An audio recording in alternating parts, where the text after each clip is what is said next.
Okay, I see people are joining. Hello, hello. Well, today is a very special read. First of all, this is our final read, and then you'll be good and old enough to read on your own, let's say.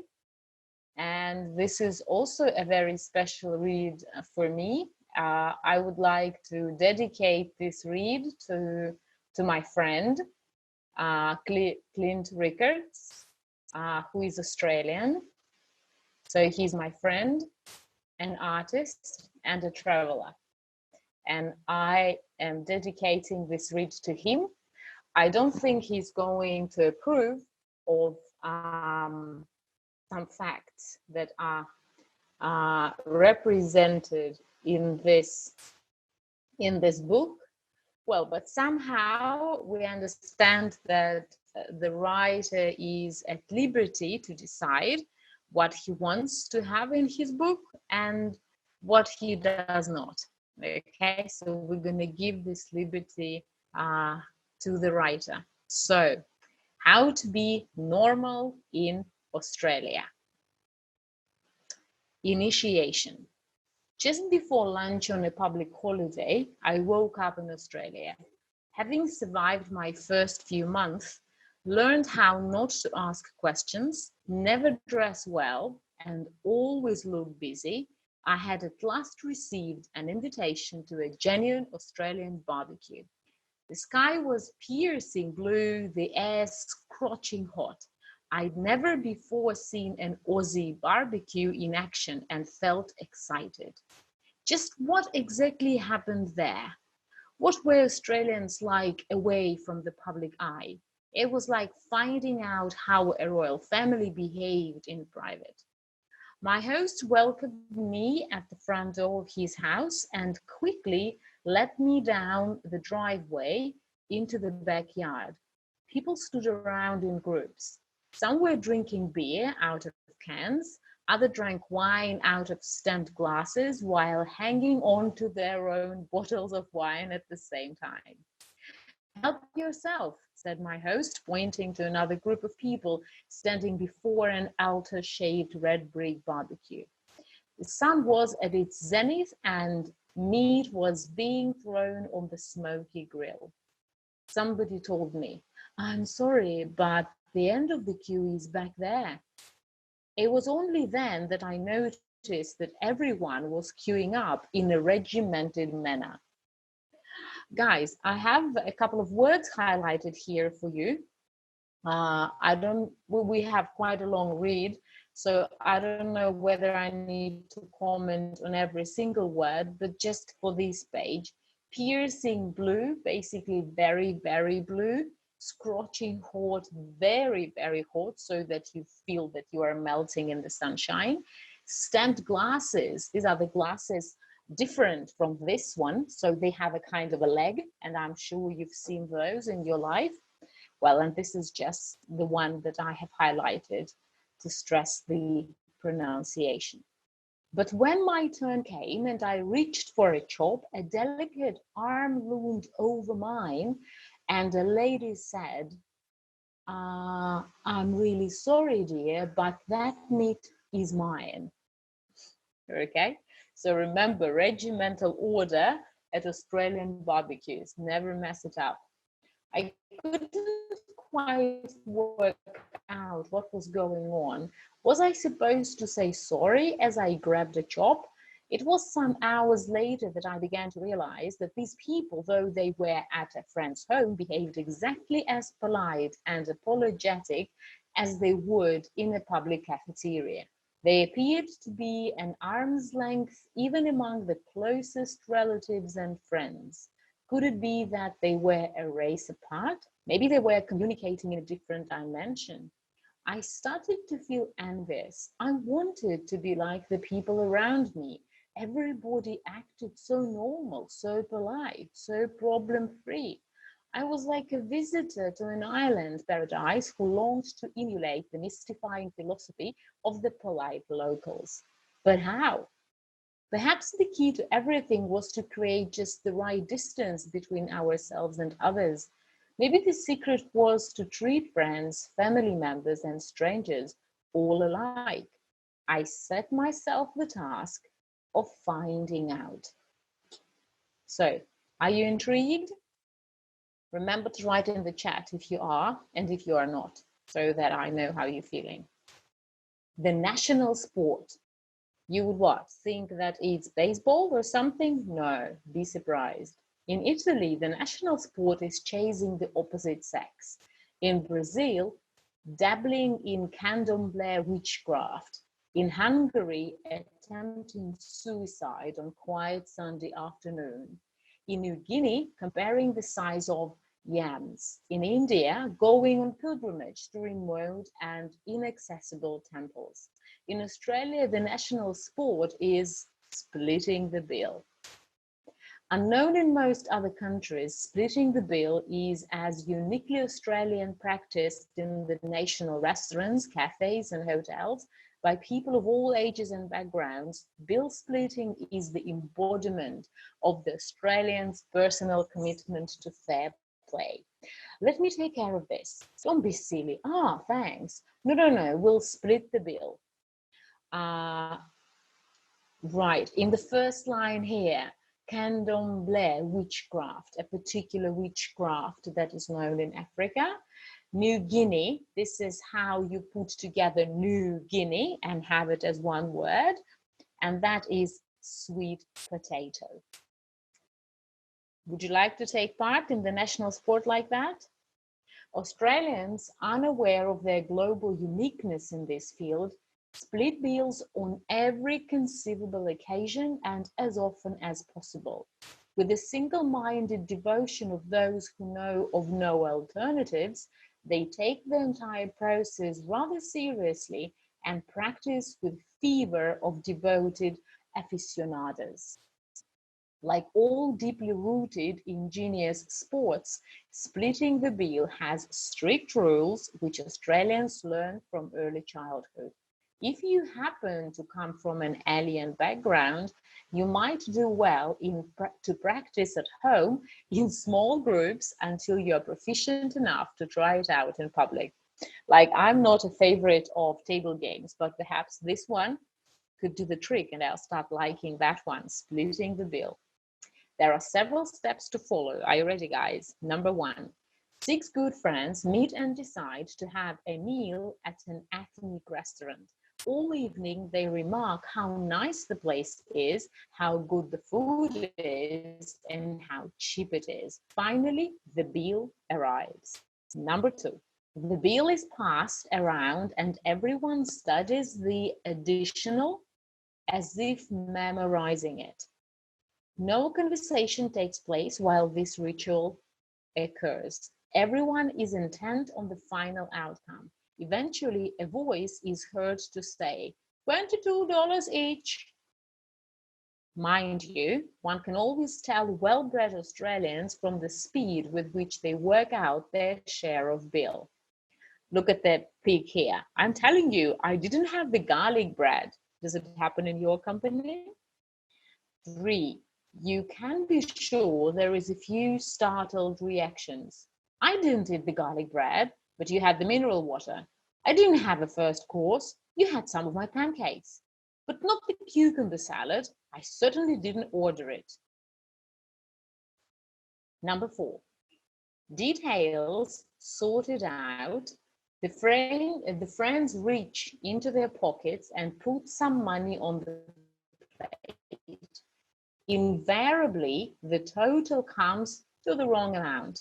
It's $4 short. It wasn't me. Me neither. Not me. And I haven't got my change yet. Pilots. We'll have to put in an extra 80 cents each. 5, everyone throws down some coins and scurries away in a bad mood before the waiter notices that they've left no tip. I have highlighted the phrase here, scurries away, just to highlight the fact that although the first phrasal verb that we learn is to run away, so the one that you would meet in many books to be read, or that you have already read, that is to scurry away. That's to go away out from the building quickly. Always be sorry. Parents in Germany constantly encourage offspring to be thorough in everything they do. In the United States, kids are prodded to save whatever money they earn. In Japan, infants are urged to become loyal and hardworking. In Australia, much of the time and energy spent on early education goes into teaching children the importance of being sorry. Say you're sorry. And what do we say now? You better apologize or else. One can tell, in fact, sophisticated and well-brought-up Australians from the frequency with which they say they are sorry.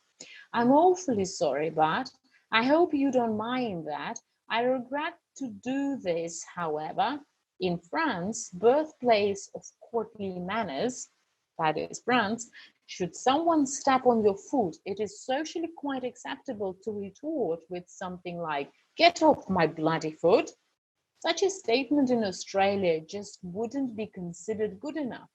Properly educated, apologetic Australians, if they say anything at all, would be expected to remark, "I'm sorry to bother you and I hope I'm not too much trouble, but could you move your foot a little either way because somehow mine seems to have got caught under yours."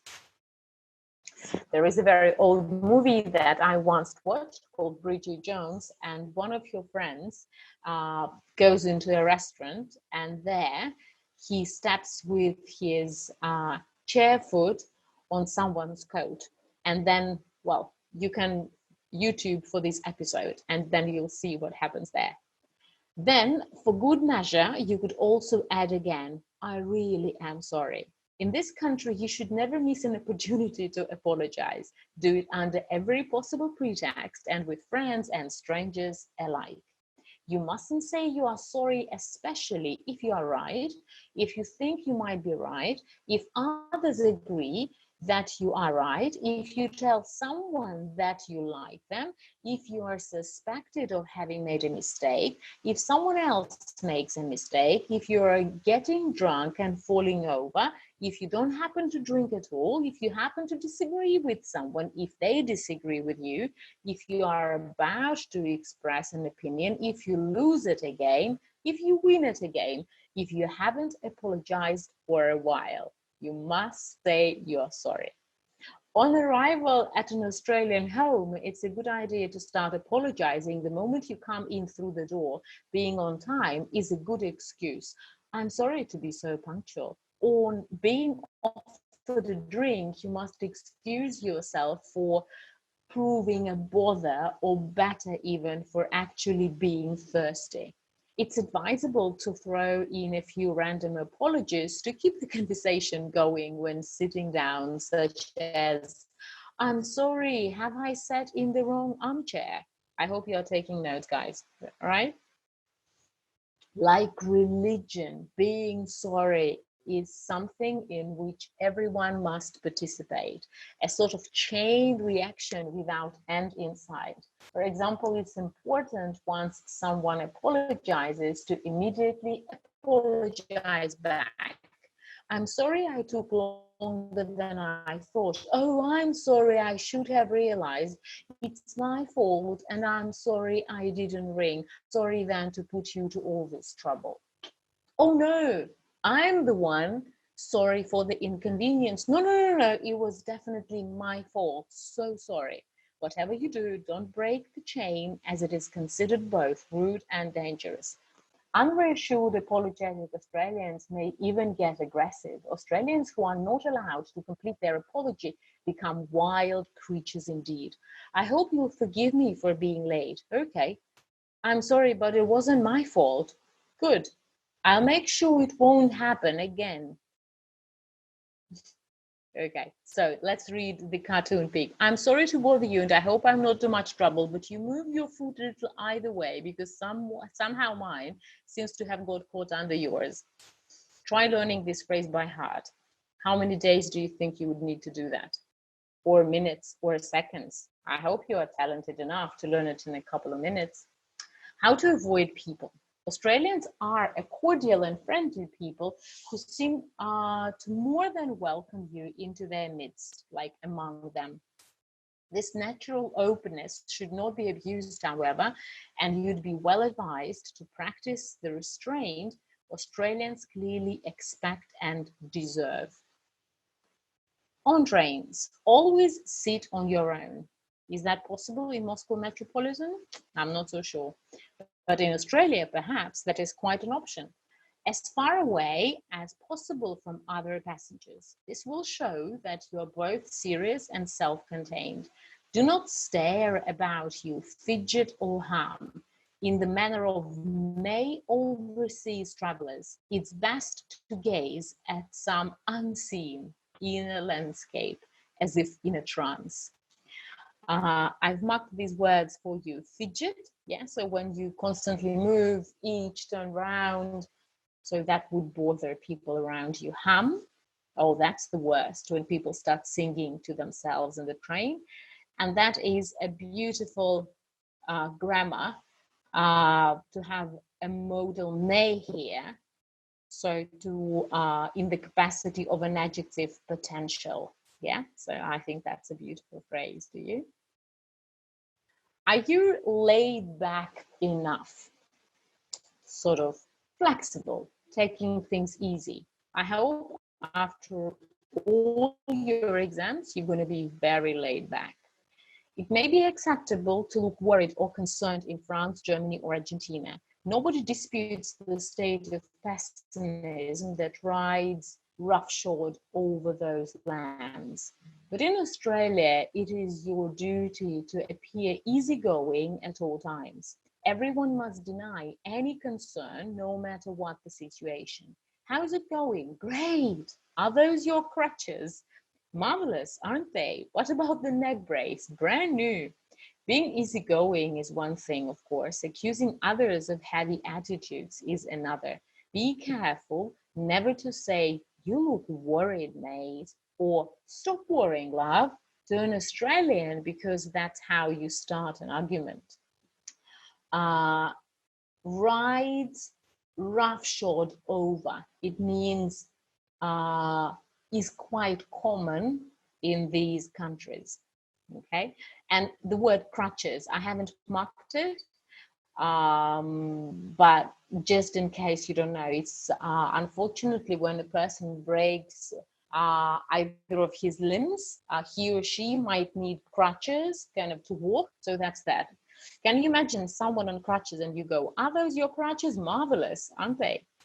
Frankly, I wouldn't worry. Who is worried? Some people worry a lot, not me. I never worry. I certainly don't. Well, I don't either. Why should I worry? There's nothing to worry about.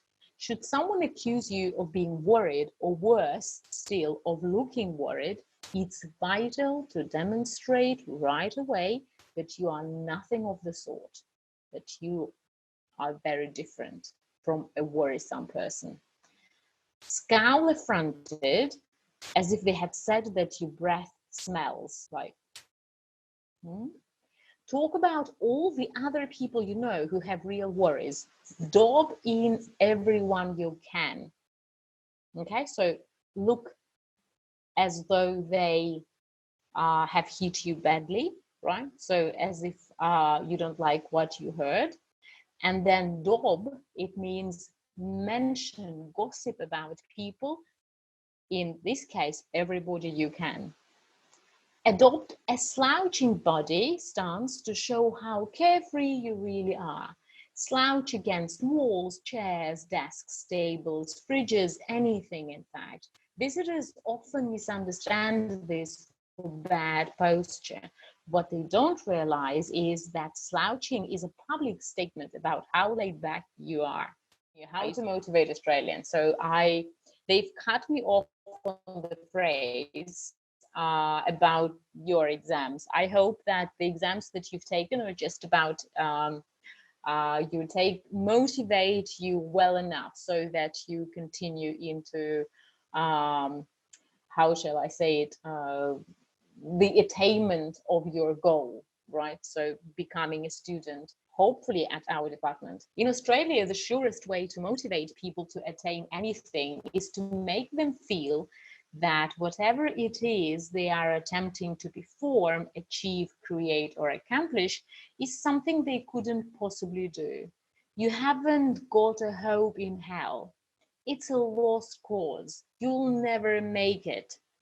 Look at that racer. These key words have the miraculous effect of transforming the average person into a high achiever. Words which might bring to a halt the overly touchy Spaniard, sent into decline the hypersensitive Mongol, make the thin-skinned Indonesian lose all hope, ignite your Basque Bogabrite into unrestrained action with the same impetus as a powerful anabolic steroid, and they set about achieving their goals. So basically negative motivation keeps Australians going. This word here, Bogabrite, there is a town in Australia known as Bogabri, and a person coming from this little place is known as Bogabrite. So let's go through examples. What? I'll show them. Just give me half a chance. It makes my blood boil. The secret is that if you put pressure and responsibility on the shoulders of Australians, they panic or go. Now, let's perform a quick check. Are you a normal Australian? Which we are not, but let's see. A friend, for some mysterious reason, is suddenly acting cool and distant towards you. What is your usual spontaneous reaction to this? Do you A, rush up to find out why they are acting estranged? B, try to prize out of people you know in common what exactly it was you said that you haven't taken umbrage to? C, make attempts at clearing the air. The correct answer, naturally, is none of the above. Well, for language reasons, to prize out of people, like to get people speak to you. So basically opening all those people metaphorically and giving yourself a chance to know what was it that you said that went wrong. And what exactly it was you said that they've taken umbrage to, that they didn't like, that offended them, that hurt them. That's a very good word to know, especially for C1 reads. How to say no to everything. Like my problem is that I say yes too often. Maybe you don't have that problem. Now let's see whether we can train how to say no. You must learn to be against everything, because that is terribly Australian. All modern thinking progressive Australians are opposed to change or anything new and are respected for it. More Australians, in fact, have put their names to petitions that were against new developments, schemes, or proposals than for them. Occasionally, there is trouble with overseas investors, bankers, and architects who don't seem to understand that in Australia it is normal to be against tall buildings, long bridges, tunnels, airplanes, airports, helicopters, imports, exports, holiday resorts, strikes, strike breaks, smoking, non-smoking, lopping down trees, putting up sports grounds, digging into the earth, damming up water, medical experiments, slow reactors, last railways, and modern inventions, since it shows that you are a serious person with deep committed feelings. Do you already feel as if you were an Australian? No worries. When unrestrained, emotional Italians have a problem, they expect the whole world to take an interest and listen and help them solve it. Friends are selfishly contacted at 2 in the morning. Hours are spent discussing the minute details, and liters of coffee and tears are poured out. All manners of possible suggestions are put forward. No Australian would expect such treatment. In America too, there are millions of brash and pushy people running around with a variety of belly aches, griping to family, friends, colleagues, psychiatrists, counselors, therapists, self-help organizations, positive thinking groups, or to anyone willing to listen in subways or bars. Makes one wonder. I wonder what this guy is going to wonder about. Another very important rule emerges here. Well-brought-up friends in Australia know always to keep their distance and not get involved. Now, that is something worth a note. The degree to which you can distance yourself from someone in difficulty is a measure of your good manners. It's up to you. I don't care either way. Whatever makes you happy. How I hate this phrase, whatever makes you happy. After all, should you in a moment of weakness take too much note, there is a good chance that they'll shun you ever after for your indelicate behavior.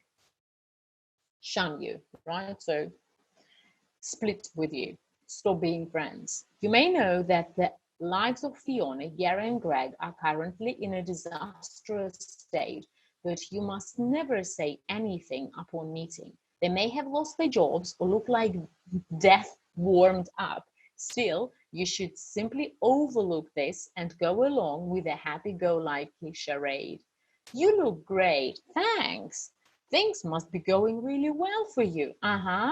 It's good to see someone who has got it all together. On the other hand, should they get wind that you are in some kind of trouble, you ought to dismiss immediately whatever they say. Oh no, I've already thought of that. I tried, but it was no use. It's all under control. The key is to hold back from talking until you've held back for so long that it has become absolutely impossible to talk about them anymore. You are now ready to be a true Australian. No worries. Phrasal verb here for you, ferret out. Should others ferret out? Be too nosy and find out that you have problems or you have a bit of work. Well, guys, I don't know whether you are ready in terms of tickets, papers, and so on to go to Australia, but I think you will demonstrate high survival skills on arrival. No worries, you'll be okay. So I hope you enjoyed that read. If there is anything that you want to ask in the chat, you can do so.